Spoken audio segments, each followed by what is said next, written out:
कहता हूँ डॉक्टर इकबाल का शेर याद रखो। डॉक्टर इकबाल ने कहा था, यूं तो सैयद भी हो, मिर्जा भी हो, अफगान भी हो, तुम सभी कुछ बताओ कि मुसलमान भी हो।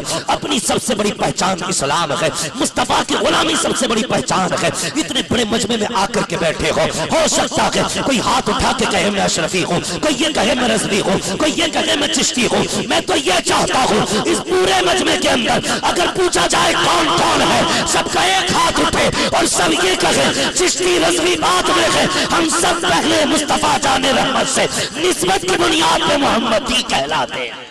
नारे तकबीर। अल्लाह का शुक्र है, ये हालात हमें बता रहे हैं कि अभी भी हुजूर के चाहने वाले हैं। मगर ज़हन नशीन ये बात करें, नौजवानों पूरे मजमे में निगाह डाली जाए तो सफेद बाल कम नजर आते हैं, काले बाल ज्यादा नजर आते हैं। दो बातें हैं, या तो बड़े बूढ़े जलसे में आए कम है या जमीन पर रहे कम है। सुने बहुत गौर से, मैं आई ना हूं दिखाऊंगा दाग चेहरे के, जिसे खराब लगे सामने से हट जाए। या तो बुजुर्ग जमीन पे रहे कम है या आए कम है। रहे कम है तो इससे नौजवान ये नसीहत हासिल करें कि लगता है अब उम्र उतना साथ नहीं देती कि बाल सफेद हो जाए। ये काले बालों की कसरत बताती है कि मौत अक्सर जवानी में आ जाती है। और अगर आए नहीं है तो वो ताकतवर लोग जो अपनी ताकत के आगे किसी की औकात नहीं समझते, जो अपनी जवानी को सबसे बड़ा दौर मानते हैं, वो कान खोल के सुन ले, ये बूढ़े इसलिए नहीं आए कि अब बिस्तर से उठा नहीं जाता। अगर जिंदगी रह गई तो एक दिन ऐसे गिरेंगे बिस्तर पे कि कोई उठाने वाला नहीं होगा। दोनों सूरतों में डरना चाहिए। अगर बूढ़े नहीं रहे तो जवान डरे, और अगर हैं नहीं आए तब भी नौजवान डरे। हाँ, डरना तो हमें पड़ता है। अगर जरा सा मौलवी थोड़ा सा सख्त जुमला बोल दे तो कहते हैं मौलवियों की तकियानुसी बातें होती हैं। नहीं, मौलवी पुरानी वाली बोलता जरूर है लेकिन बहुत पुरानी नहीं। जब भी बोलेगा 1400 साल पुरानी वाली बोलेगा। और हमारे बुजुर्गों ने कहा है, हवेली नहीं बना लेना, गाड़ियां नहीं ले लेना, कपड़े नहीं बना लेना, लेकिन दीन पुराना 1400 साल वाला ही होना चाहिए। दीन कभी नया मत लाना।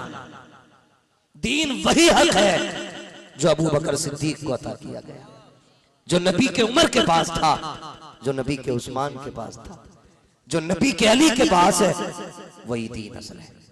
आज ना कई सारे नौजवान सोशल मीडिया पे ऐसे बह गए हैं कि कोई इंजीनियर का फैन है, कोई डॉक्टर का फैन है, कोई अंधेले का फैन है, कोई कांगड़े का फैन है। हो गए बस। जिसे कुरान की आयत पढ़नी ना आती हो वो दीन सिखाने चला है। और ऐसे ही मेरी कौम के ये इंजीनियर और डॉक्टर है, फैन हो गए। भाई उसकी बात समझ में आती है, लॉजिक रहता है, उसकी गुफ्तगू में लॉजिक है। मैंने कहा दो ही चीजें तूने देखी हैं, एक लॉजिक एक मैजिक, वो दोनों उसमें नजर आया। खुदा की कसम, कभी अबू बकर सिद्दीक का फरमान पढ़, कभी नबी के उमर को पढ़, फिर तुझे पढ़ता चलेगा सच्चा कौन है। इमाम अहमद रजा खान फाजिल बरेलवी का नाम लेकर के फितना उठाने वाले लोग कान खोल के सुने। इमाम अहमद रजा ने नए दीन की बुनियाद नहीं रखी। इमाम अहमद रजा ने उसी दीन का चेहरा साफ किया है जो दीन अबू बकर सिद्दीक को मेरे मुस्तफा ने दिया था। और वो दीन क्या था? इमाम अहमद रजा ने कहा, और कोई गैब क्या तुमसे निहा हो भला, जब ना खुदा की छुपा तुम पे करोड़ों दरूद। है ना? तो नौजवानों ये जो चल रहे हो ना इधर उधर, बचो इससे। वो जो बैठा हुआ कह रहा है ना मेरी समझ में नहीं आता, वो दांत क्यों तोड़ेंगे? वैसे करने के हवाले से कि ये तो कोई पागल ही कर सकता है, माज़अल्लाह। मैंने कहा तू नहीं जानता है, जो हुजूर से इश्क कर बैठता है ना, वो फिर सब कुछ भुला देता है। दिल जो नहीं दिया ना, इसलिए तुझे दिल का पता भी नहीं है। अंदाजा लगा, नबी का अबू बकर है, दस्तरखान है, एक तरफ बेटा एक तरफ आप है। खाना खाते खाते इस्लाम कबूल करने से पहले की बात अब्दुर्रहमान इब्ने अबू बकर सिद्दीक ने छेड़ी। कहते अब्बू याद है? कहा क्या बेटे? कब जंगे बद्र में आप हुजूर के साथ थे, मैं अबू जहल के साथ था। फरमाने लगे हाँ याद तो है। कहा उसमें क्या बात है? कहा अब्बा जी मैं तलवार चला रहा था ना, एक बार आपकी गर्दन आ गई थी, मैंने अब्बा समझ के तलवार हटा दी थी। अगर मैं चला देता ना तो आज आप मेरे साथ दस्तरखान पे नहीं होते। इतना सुना ना, सिद्दीक अकबर ने लुकमा छोड़ दिया। कहने लगे वो तू था जो तूने बाप समझ के छोड़ दिया। कहते हैं अल्लाह की इज्जत की कसम, अगर उसी मैदान में मेरी तलवार के नीचे तेरी गर्दन आती ना तो मैं बेटा समझ के छोड़ता नहीं, नबी का दुश्मन समझ के तेरे टुकड़े करके डाल देता। तो ये दीन आप सीखने की कोशिश करें। अक्सर दीन सीख रहे तो नौजवान इधर उधर चल दिए। भाई जिसे खुद दीन नहीं आता वो दीन क्या सिखाएगा? जिंदा रहे तो नसीहत समझे, मर जाए तो हमारी वसीयत समझे। जब तक जिंदा रहना मसलक आला हज़रत को मजबूती से थामे रहना। ये बरेली के कुर्बो जवार में भी बड़ी तेजी से हवा चल रही है। बरेली के पास रह के आंधियां, कोई बड़ा फासला नहीं है पूरनपुर का बरेली शरीफ से, कोई ज्यादा दूरी नहीं है, लेकिन इतनी खुदा की कसम तकलीफ होती है सुन सुन। कुछ बातें तो अब कह नहीं सकते हैं, लेकिन घुटन होती है। इसलिए खुदारा अपने आप को आला हज़रत की चौखट से मजबूती से बांधे रखो, मजबूती से बांधे रखो। नए नए लोग आ रहे हैं, नई नई बातें हो रही हैं, कोई कुछ कहता कोई कुछ कहता। बस इतना समझ लेना 100 साल हो गए हैं, अभी तक कोई इमाम अहमद रजा जैसा नहीं आया है, अभी तक नहीं आया है। और जिस मसले पे उन्होंने कलम उठा दिया है उसकी आखिरी हद तक तहरीर कर दी है, उसको हरफ आखिरी बना दिया इमाम अहमद रजा ने अपने कलम में। मैं कहता हूं साहब, कई बार होती है बात कि वो तहकीक वो तहकीक। मैंने कहा सुने भाई, सारी तहकीक अपनी जगह है, इमाम अहमद रजा की तहकीक अपनी जगह है। जिस फतवे पे इमाम अहमद रजा ने जरूरियात को पेशे नजर रखते हुए अपने दौर में तहकीक कर दी, अब उसमें मजीद तहकीक की गुंजाइश नहीं। ये भाई सीधी सी बात है। तो इन चीजों को लेकर भी इख्तलाफात हो रहे हैं। मैं आपको बता दूं, कई वजूहात से झगड़े, फिकी इख्तलाफात को लेकर के गाली गलोच, पीरा मुरीदी के मामले को लेकर के गाली गलोच, सिलसिलों को लेकर के झगड़े, इतने सारे झगड़े चले आ रहे हैं। अब तो सादात में भी गुटबंदियां हो गई हैं, सादात के अंदर भी हिस्से बना दिए गए हैं। ये फला सादात है, ये फला सादात है। नारे रिसालत, इस्लाहे मुआशरा कॉन्फ्रेंस। झगड़े हो गए, इतने सारे इख्तलाफात। एक जगह हजरत बुरा ना मानना, पीर साहब आए, पीर साहब आके कहने लगे भाई ये वहाबियत कैसे बढ़ गई यहां पे। इमाम था बेचारा, कितनी तनख्वाह देते इमाम को? 5,000, 6,000, 8,000, 10, बस इतनी ना। तो वो बेचारा कहने लगा हुजूर इसमें मेरा क्या कसूर, इसमें मेरा क्या कसूर है, मेरी जिम्मेदारी नहीं है सिर्फ। उस बंदे ने इतना कह दिया तो पीर साहब ने इमामत से हटा दिया और कौम हजूर कह गए। अगर वहाबियत बढ़ रही है, इमाम मुजरिम क्यों? मुझे बताओ, इमाम मुजरिम क्यों? कभी उनसे भी पूछ लो हुजूर, कभी 6 माही में आते हो, कभी 3 महीने में ही आ जाते हो, कभी महीने के महीने थैला लेके आ जाते हो। थोड़ी जिम्मेदारी तो आपकी भी बनती थी ना, थोड़ी जिम्मेदारी तो आपकी भी बनती थी। माहौल खराब करके रख दिया, तबाह करके रख दिया है। मुक्तदियों को कमजोर मिलता है तो इमाम, मौलवी को कमजोर मिलता है तो इमाम, पीर को कमजोर मिलता है तो इमाम। बिगाड़ा क्या है इस इमाम ने? मैं तो आपसे कहना चाहता हूँ हुजूर, जब ये आपका मुरीद जो सट्टे का बाजार लगाता है, आपको 10,000 देता है, आप ही कह के चले जाते हो जन्नती है। जब ये शराब बेचने वाला आपका मुरीद 2,000 का मुसाफा करता है, आप कहते हो ये भी जन्नती है। आपका ये मुरीद जब ब्याज पर पैसे वसूल करता है, जब ये आपको 50,000 देता है आप भी कह देते हो जन्नती है। जिसने एक टाइम की नमाज नहीं पढ़ी 6 बार कह के जाते हो जन्नती है, क्योंकि तूने मुर्गा खिलाया है। पीर साहब तेरी जिम्मेदारी थी, जब हाथ में हाथ लिया था ये वादा करता अगर तू नबी का नहीं हो सकता है तो मेरा भी नहीं हो सकता। नारे तकबीर, नारे रिसालत, नारे गौस, मुफ्ती हम्माद साहिब किबला। बहुत मैंने पहले कहा था मैं आईना को दिखाऊंगा दाग चेहरे के, जिसे खराब लगे सामने से हट जाए। अपने पास मशीन नहीं है जन्नत बांटने की। आला हजरत इमाम इश्क मोहब्बत है, जिसे तस्बीह पढ़नी नहीं आती कहता आजा जन्नत में जाएगा। तेरी औकात इमाम इश्क मोहब्बत। खुदा की कसम क्या कहते हैं, कहते हैं मुजरिम को न शर्माओ, अहबाब कफन ढक दो, मुंह देख के क्या होगा पर्दे में बलाई। ये खशियत खुदाबंदी मेरे इमाम की। मुजरिम को न शर्माओ, अहबाब कफन ढक दो, मुंह देख के क्या होगा पर्दे में भलाई।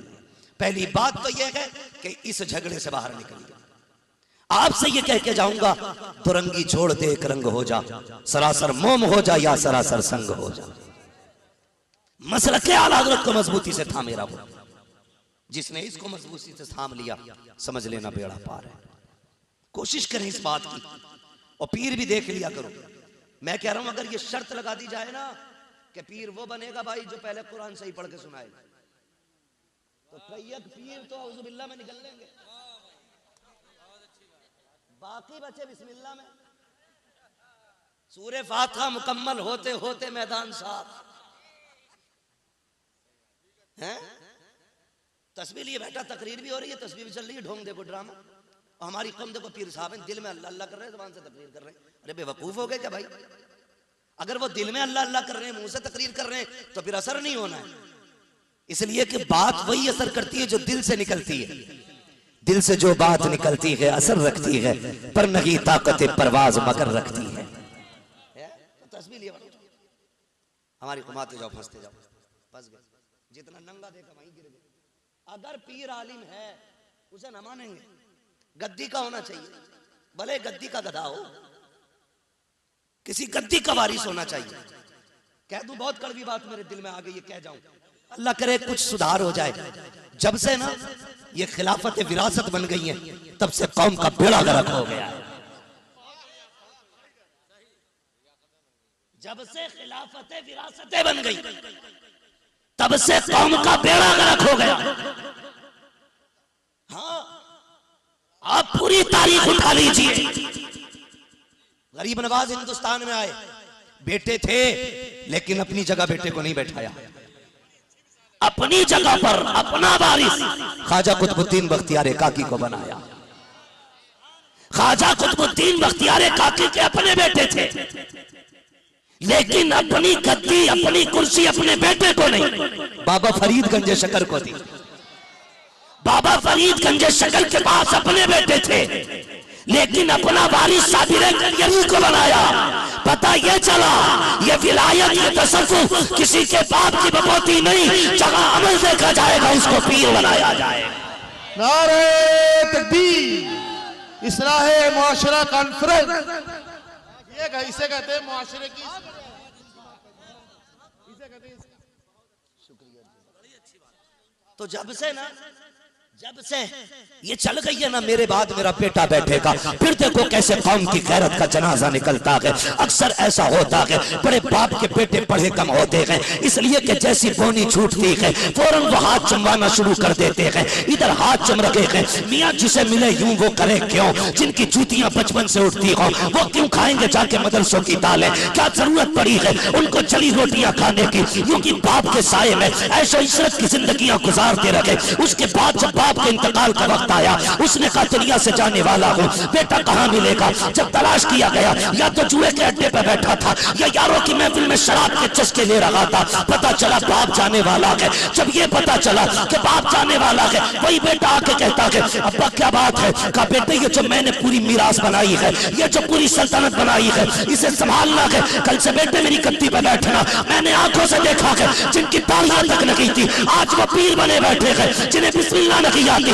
वो जन्नत के ठेकेदार बने बैठे हैं। याद रखिएगा जन्नत इतनी सस्ती लगी है, जो अहले खैर में तो खैर को मिल जाए। खुदा की कसम जन्नत का वो वारिस होगा जो मदीने वाले का सच्चा वारिस होगा।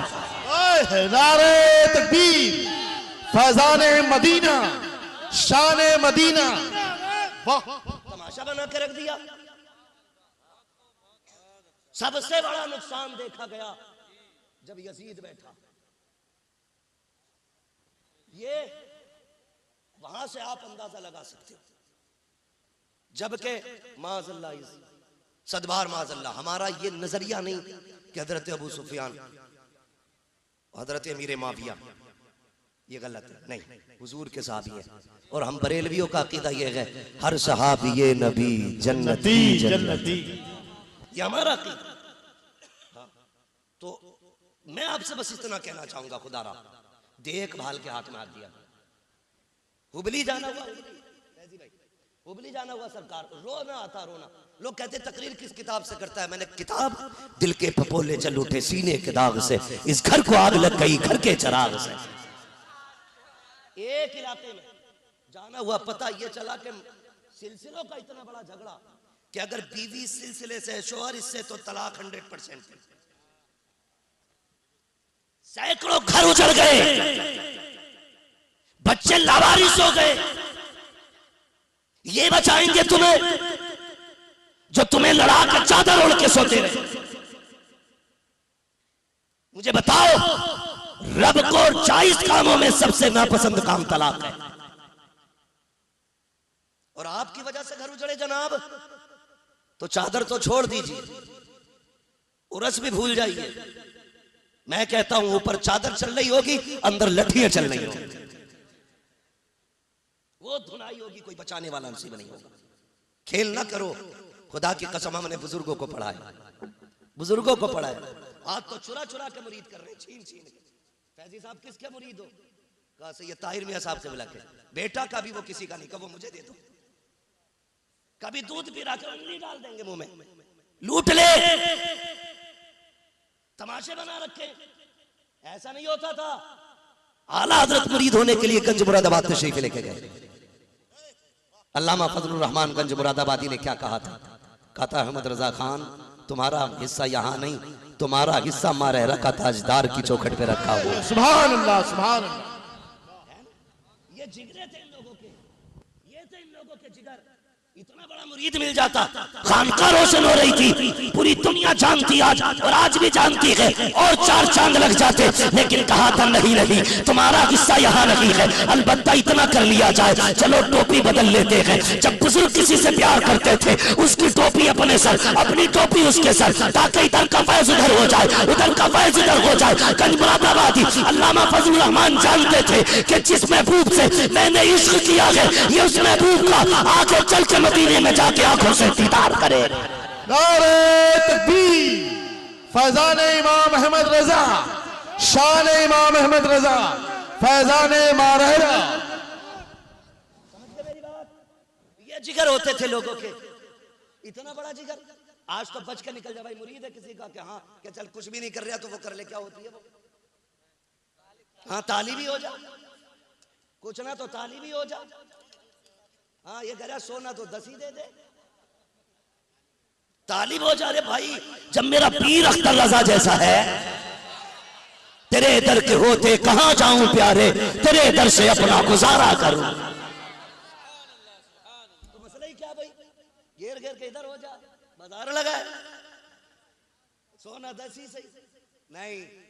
हम तो एक बात जानते हैं, जब तक बिके न थे तो कोई पूछता न था, तुमने खरीद कर हमें अनमोल कर दी, है ना? तुमने खरीद कर हमें अनमोल कर दिया। खुदारा ये जो झगड़े बना रखे ना, उम्मत के साथ खिलवाड़ ना करें। बड़ी मेहनत लगी है इस उम्मत को बनाने में, मेरे नबी की बड़ी मेहनत लगी है। और मुफ्ती आजम हिंद को पढ़ो तो शायद सलीका आ जाए। एटा, इटावा, हाथरस, गुड़गांव, इतने सारे जिलों के अंदर मुफ्ती आजम पैदल चले हैं, तब जाके ये उम्मत का ईमान बचा था हिंदुस्तान में। जब शुदी की तहरीक थी, उस वक्त में मुफ्ती आजम ने पैदल सफर किया था। यहां तक लिखा मुअर्रिखीन ने, चलते चलते छाले पड़े और जब वो फूटे और राजस्थान की जमीन की वो रेत जब आपके जख्मों में लगी और जब उसमें दर्द हुआ, किसी ने कहा सरकार बैठ जाइए। मुफ्ती आजम ने कहा क्यों? कहा ये पैरों में छाले और ये जख्म ये पानी, कहा बैठेंगे आराम मिलेगा। तो इतना सुनना था। सरकार मुफ्ती आजम मुस्कुराए, कहने लगे खुदा का शुक्र है मेरे पैरों के छालों का पानी राजस्थान की जमीन की प्यास बुझाने के काम आ गया है। ये जिगर था अल्लाह वालों का। आज जनाब जाके देखो पीर साहब के यहाँ, अगर आप मर्सिडीज से आए तो पहले नंबर पे मुलाकात आपसे होगी, ओडी से आए हैं तो नाश्ता भी आएगा। कोई गरीब आ जाए, गैर मालूम मौलवी हो, हजरत सही बात है, कई पीरों से तो इसलिए हम लोगों की कि हम मुंह देखी तारीफ नहीं करना जानते, होते ही नहीं। लोग ये चाहते हैं कि ये कहते बैठ के कि ये पैदा नहीं हुए, पेड़ से उतरे थे। कोई ये चाह रहा ये कहते हल में निकले थे। तो भाई हम कहेंगे तू भी अब्बा की औलाद है, हम क्यों कहें तुझ पे किसी का एहसान नहीं। ये झूठी तारीफों के लिए लोग मरते चले जाते हैं। और कई पीरों से सिर्फ इसलिए समझौता नहीं क्योंकि हम झूठी तारीफ नहीं करते। हमारी जिम्मेदारी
सलामत रखे भाई, जो भी बोले मर्जी है, ये तो जगह ही बोलने की, लेकिन नीचे से बेहतर है बोलना मिंबर पे आके बोलो। तवज्जो है आप लोग की मैं क्या कह रहा था? बात याद है ना? कहां बात छोड़ी थी मैंने? हाँ, तो हम कभी भी ना ये चिपड़ी चिपड़ी बातें करके पैसा लेकर नहीं जाना चाहते। कड़वी बातें होती हैं, फायदा देंगे, इसलिए कि दवा जितनी ज्यादा कड़वी होती है फायदा उतना ज्यादा होता है। आपसे मेरी गुजारिश है, उम्मत हुजूर की है, मेहनत से बनी है, बुजुर्गों की मेहनत है शामिल है। आज ना जितना पैसे वाला होता है ना उतना ही करीबी होता है, जितना गरीब होता है ना वो 10 बार भी जाकर हर बार पूछा जाता कौन है भाई, कौन है भाई। ये हमारा दिन नहीं कहता। बड़े वो लोग नहीं होते जिसकी महफिल में कोई रुसवा हो जाए, बड़े वो लोग होते जिसकी महफिल में जलीलों को भी इज्जत दी जाती हो। बड़े वो लोग होते हैं जिनकी महफिल में जलीलों को भी इज्जत दी जाती है, खुदा की कसम। और फिर मान रखने वाले रखते थे। सरकार मुफ्ती आज़मीन अलैहि रहमत व रिज़वान का एक मुरीद, आज झगड़े हो गए, लोग हमसे कहते हैं नहीं दीन हमें सिखाने की कोशिश करते। भाई हम तालिब इल्म हैं, हमारे असातिज़ा मौजूद हैं, अल्लाह उनकी उम्र में बरकत अता फरमाए, लेकिन किसी लल्लू पंजू से तो नहीं सीखेंगे ना। जिसे खुद सीखने की जरूरत हो उससे तो सीखने की हमें जरूरत नहीं है। अभी हैं वो असातिज़ा हमारे मौजूद, बातें बड़ी कड़वी कड़वी होती हैं, लेकिन उधर नहीं जाना। बस आपसे इतनी गुजारिश कर रहा हूं मैं, खुदा अल्लाह तौफीक देना, ऐसे पीर के हाथ में हाथ देना जो रिश्ता हुजूर से जोड़ता,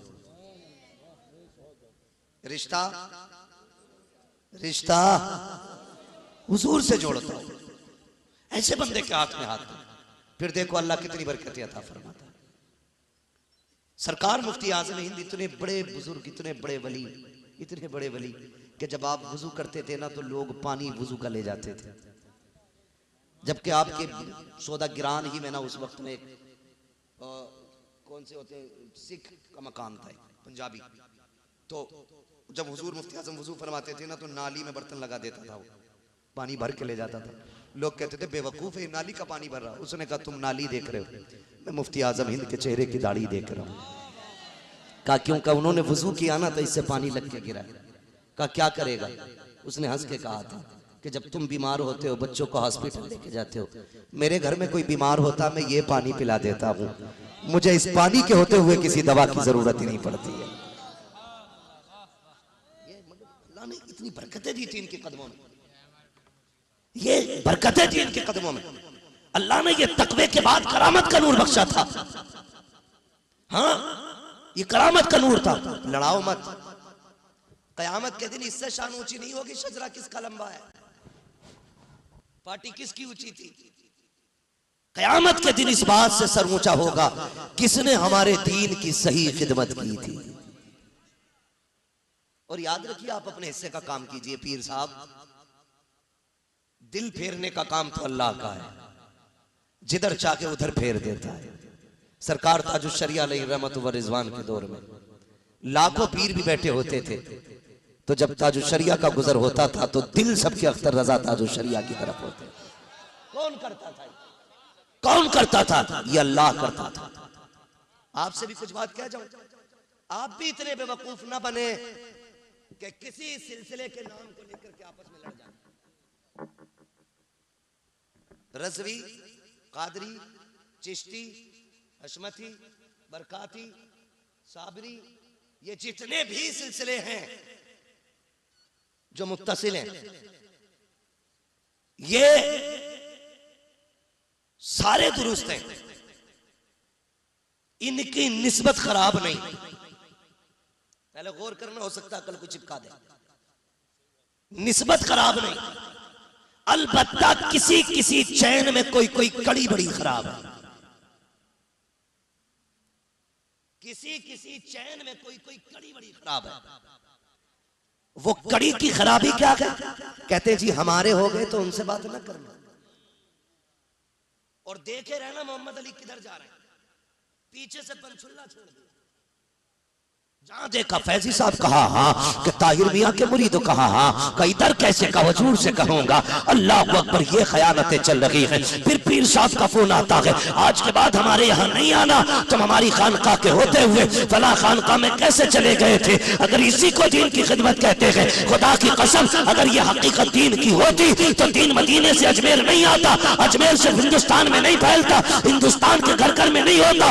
जब तक फिक्र लेकर के गरीब नवाज तक जैसे आते उस वक्त तक उन जैसे लोगों ने दीन का काम किया है। जब से तंग नजरी आई है, दीन को नुकसान हो रहा है। याद रखिएगा, किसी सिलसिले वाले से हमारा कोई झगड़ा नहीं है, अलबत्ता जिसका अकीदा दुरुस्त नहीं है उससे हमारा कोई समझौता नहीं है। इसलिए कि तुझसे और जन्नत से क्या मतलब, वहां भी दूर हो, हम रसूलुल्लाह के जन्नत रसूलुल्लाह। इसलिए मेरे भाई निकलेंगे इस झगड़े से। अगली बात आ गई, अब सिलसिले से लड़ते लड़ते ये बात घर में आ गई। घर में आ गई, सगे भाई, सगे का मतलब समझते हो? अपना, अपना समझते हो? ऐसे तो सब कहते थे ये सारे ही अपने। अपने का मतलब अपना वो होता है जो तेरे सीने की गोली अपने सीने पे ले ले। समझ गए मेरी बात? अपना वो होता है जो आपके सीने की अपने सीने पे ले ले। ऐसे अपनों से झगड़े, ऐसे भाई से इख्तलाफ। आज हमारी कौम आपसे इख्तलाफात की चक्की में पिस रही है। इतनी नफरतें पैदा कर दी हमने भाई भाई के सीने में इतनी नफरतें पैदा कर दी कि अब ये सुधारे नहीं सुधर रही, सुधारे नहीं सुधर रही। याद रखिएगा, पीर 1000 मिल जाएंगे लेकिन सगा भाई दोबारा नहीं मिलेगा। अगर ऐसा शख्स जो आपके सही होते हुए आपको सगे भाई से अलग करता है तो उन्हें पीर साहब को अस्सलाम वालेकुम कहो, कहना हुजूर तशरीफ ले जाइए। हमें ऐसा पीर नहीं चाहिए जो हमारे घरों में इख्तिलाफात की जड़ें कायम करे। हमें ऐसा पीर चाहिए जो हमारे खानदान में मोहब्बत के फूल खिलाए। ऐसा पीर मांगो ना, ऐसा पीर चाहिए जो भाई भाई को लड़ाए नहीं।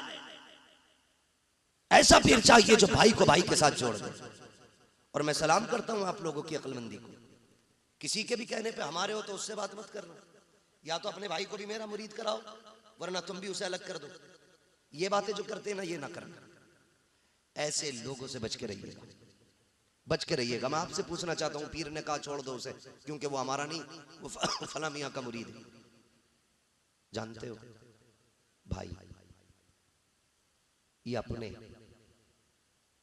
आज ना कदर नहीं है क्योंकि शरीक हो गए ना, शरीक हो गए।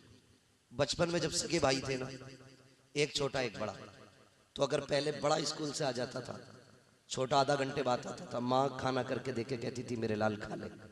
वो कहता था माँ जब तक भाई नहीं आएगा खाना नहीं खाना। तब भी तो तुम भाई थे ना। माँ ने मुट्ठी बंद करके कोई चीज दी, ले बेटे, कहा अम्मी ये मेरा हिस्सा, मेरे भाई का हिस्सा कहाँ है? तुम बचपन में भाई का हिस्सा संभाल के रखते थे, आज भाई के हिस्से के चक्कर में कान पर तमंचा लिए खड़े हो। कल भी यही भाई, आज भी यही है। क्यों? मुझे बताओ ना, क्यों इतनी दूरियां हो गई? कल अगर जरा सी कोई थप्पड़ मार देता ना छोटे भाई के, वो दौड़ के कहता था भाई को लाता हूं बुला करके, जबकि तुम्हारी उम्र 8 साल की, मारने वाला 15 साल का था। लेकिन जब तुम्हें पता चला भाई ने कहा मुझे उसने मारा, तुमने उम्र नहीं देखी, वजन नहीं देखा, दौड़ गए, गिरबान तक हाथ नहीं पहुंच रहा था, फिर भी उछल के पकड़ लिया। मेरे भाई को हाथ क्यों लगाया तुमने? तुझे नहीं पता अभी उसका भाई जिंदा है? यार बचपन में इतना दर्द था, आज सगा भाई सगे भाई को लेकर के वकील के बिस्तर पे कहता है ऐसा मुकदमा लगाना जो 10 साल तक बाहर ना निकल सके। कौन कह रहा है? सगा भाई, जिसके लिए चीज छुपा के रखते थे बचपन में, आज वो कह रहा है इतनी दफाएं लगाना ये 10 साल ना निकले बाहर। दूसरा भाई दूसरे वकील के बिस्तर पे बैठ के कहता कम से कम 15 साल के लिए तो अंदर कर ही देना। इसके बच्चों से भीख मंगवानी है, मुझे बता तो सकी। अगर इसके बच्चे यतीमों की तरह घूमे तो तकलीफ किसे होगी? अगर इसके बच्चों के बदन पे कपड़े नहीं रखे तो बता दुख किसे होगा? तुझे गैरत क्यों नहीं आई जिन्हें तूने 15 साल की सजा कराई है? वो जालिम ये वो लोग थे जो तेरे लिए जान दिया करते थे, जिन बच्चों को यतीम करने की कोशिश कर रहा है। तुझे पता है ये कभी छोटा अब्बू कह के आवाज देते हैं, कभी बड़ा अब्बू कह के आवाज देते हैं। इन बच्चों ने क्या बिगाड़ा था तेरा? इन्हें क्या नहीं मालूम था कि जिसे हम छोटा अब्बू कह रहे हैं एक दिन हमारे बाप की फांसी का सबब ये बनेगा, जिसे हम बड़ा अब्बू कह रहे हैं एक दिन ये हमें जीते जी यतीम बनाएगा। और तुम्हें खुदा का वास्ता अपनों के खिलाफ मुकदमे न किया करो, जेल कोर्ट न जाया करो। तुम नहीं जानते हो जिस दौलत के लिए तुम अपनों को जेल में डाल रहे हो ये तो आती जाती रहेगी, लेकिन जिस दिन अपने चले गए ये दोबारा नहीं मिलेंगे। जिस दिन भाई ने कफन ओढ़ लिया कोई सगा भाई नहीं होगा, जिस दिन बाप ने कफन पहन लिया कोई बाप नहीं मिलेगा। इसलिए कि